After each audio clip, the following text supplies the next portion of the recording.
Crank length is important for comfort and efficiency, especially on small bikes like these, which will be ridden by riders with short legs.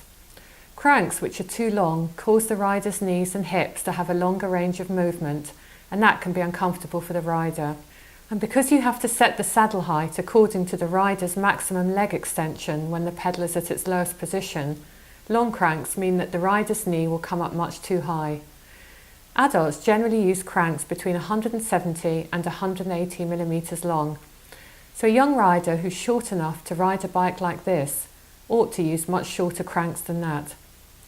Shorter cranks, which are more proportional to the rider's leg length, make it easier to spin the pedals at a high cadence. That's useful for the development of young riders, and it helps them to turn their restricted youth racing gears faster. This is our youth cycle sport rule of thumb for the ideal crank length for children. A rider who's between 125 and 140 centimetres tall would use 145mm cranks. A rider between 135 and 150 centimetres tall could use 155mm cranks. Between 145 and 160 centimetres tall, you would use 160mm cranks. And a rider taller than 155 centimetres would find 165mm cranks comfortable. If in doubt, choose shorter cranks rather than longer ones.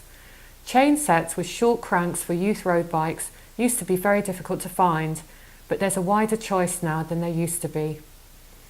If you're going to change to different length cranks, there are quite a few things to consider before you buy. If you already know about crank, chainring and bottom bracket standards, then there's nothing stopping you. But if you're not confident about all that, then you should probably talk to a good local bike shop and ask them to specify and install new cranks for you.